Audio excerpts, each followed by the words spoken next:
She stole $500,000. And he let her think she got away with it. 4 months, he watched. Waited. Planned.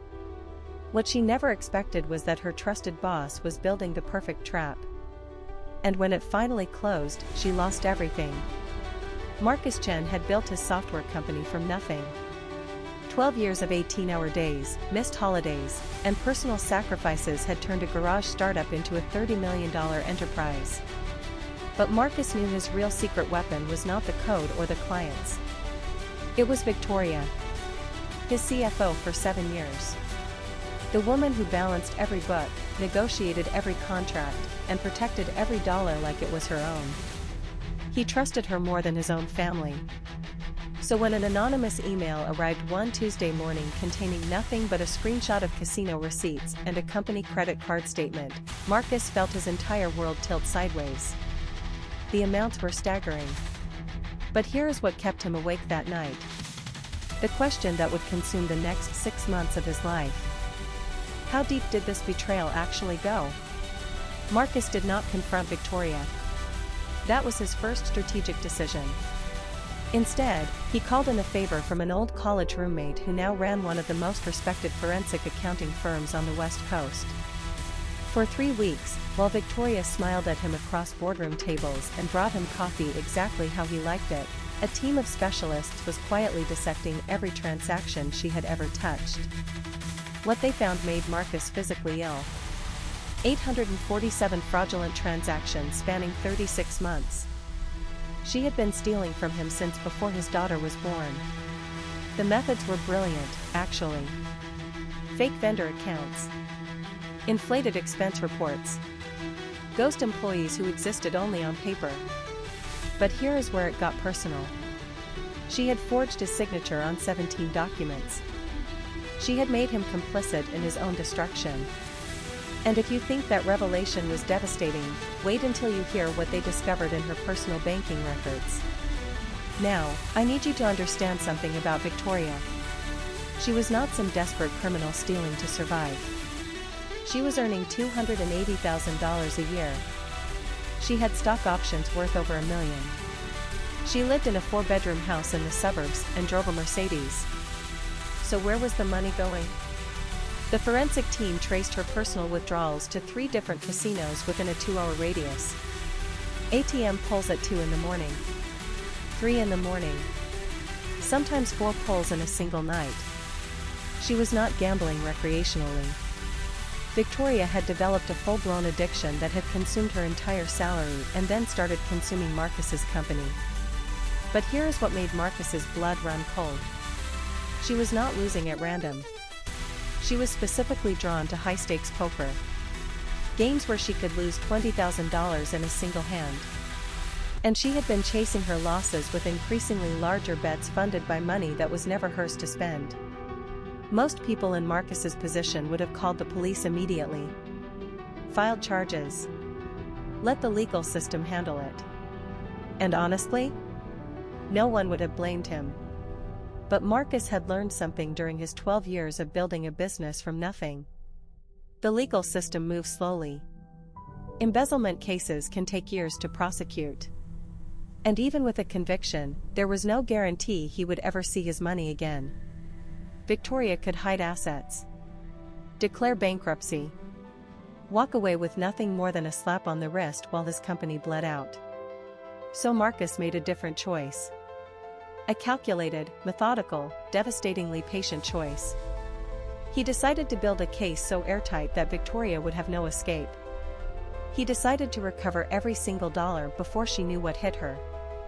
And most importantly, he decided to make sure she experienced financial ruin exactly the way her future victims would have if he had never stopped her. The question was how to spring the trap without alerting his prey. But that is not even the worst part. Because while Marcus was quietly building his case, Victoria made a move that changed everything. She started stealing faster. The forensic team flagged a sudden spike in activity. In 1 week alone, she siphoned off $43,000. Then another $38,000. She was accelerating. And Marcus's investigators discovered why. She owed money to people who do not send polite collection letters. She had borrowed from underground gambling operations. The kind run by people who break more than just credit. Victoria was not just stealing from Marcus anymore. She was desperate. And desperate people make mistakes. This is when Marcus realized he could not wait any longer. But instead of confronting her directly, he did something far more clever. He gave her exactly what she wanted. He approved a fake acquisition deal worth $2 million. And he put Victoria in charge of managing the escrow account. It was the most expensive trap ever set. And she walked right into it. For 2 weeks, Victoria believed she had hit the jackpot. The escrow account sat there, $2 million just waiting to be managed. And manage it she did. She started small. Just a few transfers to test the waters. When no alarms went off, she got bolder. Within 10 days, she had redirected over $300,000. But here's what Victoria did not know. Every account she transferred money to was being monitored in real time. Every casino she visited after those transfers was photographed. Every ATM withdrawal was timestamped. And on the 14th day, when she tried to withdraw $60,000 in a single transaction, something strange happened. The transfer was approved. The money left the account. But it did not arrive where she sent it. Instead, it landed in a frozen account controlled by Marcus's legal team. That is when the first domino fell. But I want you to pay attention to what happens next. Because this is where karma starts delivering. Victoria woke up the next morning to find her bank accounts frozen. All of them. Personal. Business.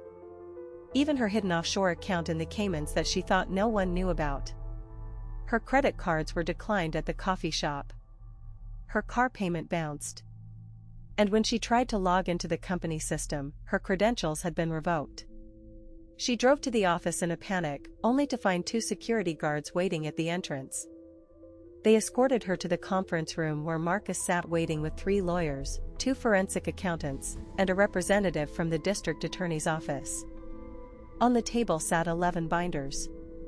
Each one contained documentation of her crimes. Photos. Bank records. Forged signatures. Her gambling debts. Everything. Marcus did not yell. He did not need to. He simply slid a single document across the table. Full restitution agreement. Every dollar returned. Plus damages. Plus legal fees. Sign it, or face a 40-count indictment with a maximum sentence of 63 years. Victoria signed. She had no choice. Within 72 hours, every asset she owned was liquidated. The house. The Mercedes. The retirement accounts. The jewelry she had bought with stolen money. Everything went back to Marcus with interest. But he was not finished. As part of the agreement, Victoria was required to attend gambling addiction counseling and submit to financial monitoring for 5 years. She was permanently barred from working in any financial capacity. And her name was added to a national database of financial criminals, ensuring that any future employer who ran a background check would know exactly who they were dealing with. The total recovered was $543,000. More than she had originally stolen. Because those damages and legal fees added up quickly. Victoria went from a $200,000 lifestyle to working minimum wage at a grocery store. Not as punishment, but as the only job available to someone with her new reputation. Now, some people might say Marcus went too far. That he could have simply called the police and let justice take its course. But here's what those people do not understand. Traditional justice would have taken years. Victoria would have hidden assets. She might have served a few months in minimum security before returning to her comfortable life. And Marcus would have never seen a dime of his money again. Instead, he recovered everything. His company survived. His employees kept their jobs. And Victoria learned a lesson that prison could never teach. That actions have consequences. That trust, once broken, cannot be rebuilt. That karma does not operate on our timeline. It operates on its own. And when it finally arrives, it collects every debt with interest. But Marcus told me something during our interview that I think you need to hear. He said the hardest part was not the betrayal. It was realizing that the person he trusted most had never been real. 6 months after Victoria's fall, Marcus received an email. It was from her. She had completed her first round of gambling addiction treatment. She was not writing to ask for forgiveness. She knew better. She was writing to say thank you. Thank you for not sending her to prison where she would have never gotten help. Thank you for the court-ordered counseling that finally made her confront her addiction. Thank you for giving her a chance to rebuild, even if that rebuilding meant stocking shelves at minimum wage. Marcus never responded to that email. He did not need to. Because this story was never about forgiveness. It was about consequences.